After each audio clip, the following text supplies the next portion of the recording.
Pues lo que decía, que no tenía en principio ningún texto en mente, pero repasando el texto, me encontré que Orlando había, en una de las partes de la historia, era cónsul en Constantinopla. Y entonces recordé que un antepasado mío fue también él fue embajador, Orlando era embajador en Constantinopla, y mi antepasado fue cónsul. En Constantinopla. Sí, cónsul, realmente era en Esmirna, que ahora ha sido hace poco célebre, un poco famosa porque ha habido un atentado muy gordo en Turquía, en Izmir, que es el nombre actual.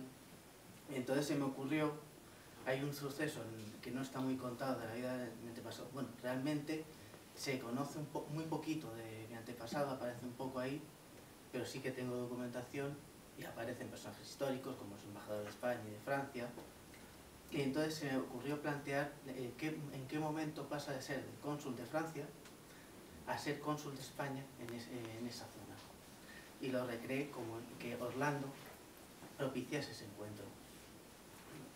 Y voy a empezar a leer un poco el relato.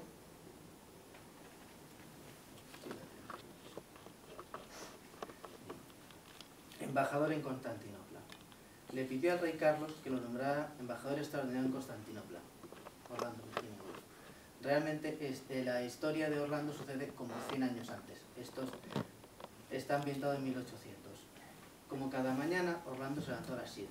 Se embozó en su larga capa turca, encendió un cigarro de hoja y se asomó por su ventana para disfrutar de Constantinopla.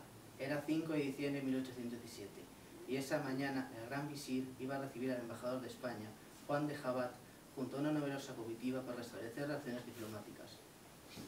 Desde su precioso palacio podía divisar el camino que recorrería la comitiva hasta la sublime puerta. Después de desayunar, se acercó a la balconada para disfrutar de las vistas y de paso contemplar la llegada del embajador de España. Le sorprendió ver a tanta gente en los balcones de los otros palacios, pero en cuanto bajó la vista a la calle lo comprendió todo. Juan de Jabat iba en cabeza de la más inmensa y lucida comitiva que había visto en esos años de embajador extraordinario en Constantinopla. La vista no le permitía distinguir el final de la lista. Se quedó en el balcón admirando la comitiva hasta que el último de sus miembros atravesó la sublime puerta. En ese momento decidió dar una fiesta bienvenida a su homólogo español, invitando a todos los embajadores europeos ante la sublime puerta.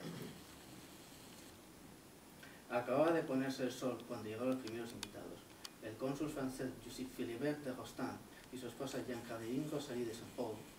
Orlando se dirigió con paso firme a recibirles.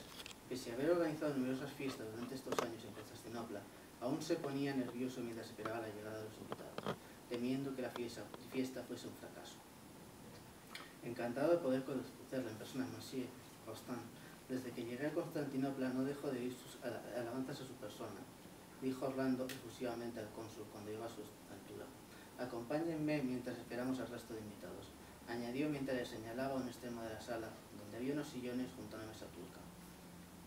El placer es mío, le respondió el cónsul Rostand, y no le haga caso a las aludías, que si por ellas fueras, el tirano Bonaparte habría conquistado todo el mundo conocido. Poney ya es cosa del pasado, y no sea humilde, que por menos alguno de mis compatriotas ya estaría esperando un título y tierras en saco. Joseph Philibert de Rostand se sonrió. Bueno, dejemos de hablar de política, que estamos aburriendo a su señora, añadió Orlando al ver a Jean-Catherine Rosalie de Saint-Paul, que se había adelantado para sentarse y ahora miraba hacia un ventanal cercano, con las manos sobre su vientre. No me estaban aburriendo, señor embajador, le respondió. Solo estaba un poco cansada, y al sentarme no he podido admirar esas hermosas vistas. Monsieur Rostand, creo que debo darle la enhorabuena por apreciar al estar bien informado, pero parece ser que en estos temas no. Marido y mujer se miraron amorosamente con una sonrisa. Joseph Philibert empezó a hablar. Muchas gracias. Ha sido una bendición del cielo que Jean vuelva a estar encinta.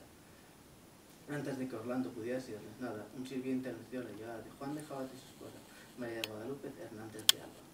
Discúlpenme, el deber me requiere. Si necesitan algo, solicítelo a uno de mis sirvientes, les dijo, levantándose y dirigiéndose a la entrada de la sala por donde acaba de aparecer el embajador español.